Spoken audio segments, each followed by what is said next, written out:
Welcome to Photo Camp. I'm Shelley Waldman, a commercial food and lifestyle photographer and business coach. This is where I give business photography tips so you can turn your passion into a paycheck. Today we are digging into the best way to present your work to ad agencies for commercial photography.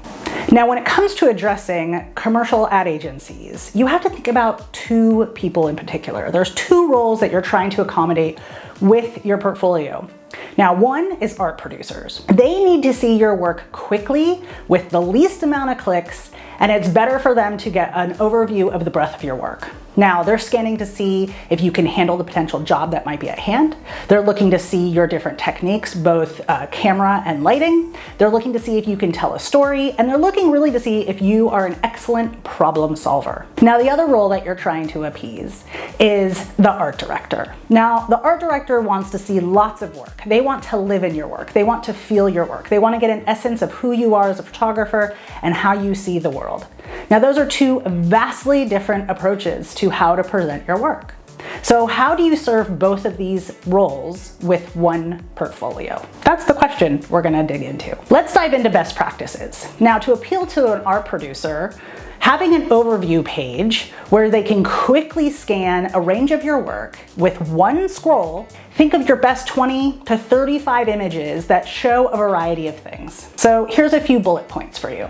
Images that show that you can harness light, whether that's soft shadows or harsh shadows, bright photos or moody photos, a variety of angles, focal lengths, and compositions. You don't want to show all top-down images of plated food, for instance. You want to mix it up with shots that are straight on and 45 to your subject, or as I like to call it, the diner view. Think of a good mix of focal lengths like wide tablescapes and close-up macro shots that show the textures of food, so you really get in there and see all those little savory details. And whether you have motion, whether that's full-length video like an ad or a simple GIF, you want to show that in your overview as well. You want those sprinkled in so they get a sense that you can do motion. Now, for the art director, this is where having dedicated galleries with clear labeling comes in.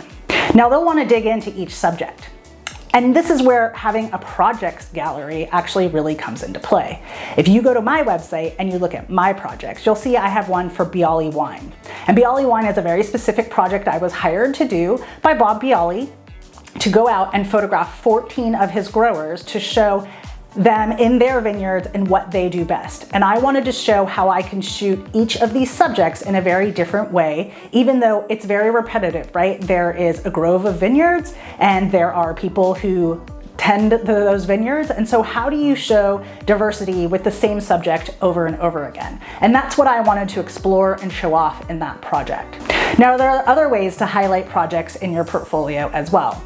Evie Abler is a great example of this.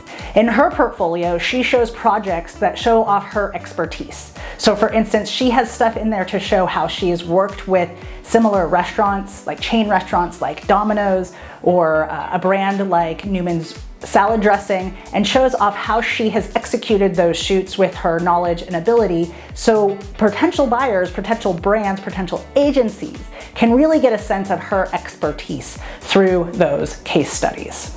We covered both how to appeal to an art director and an art producer with your online portfolio.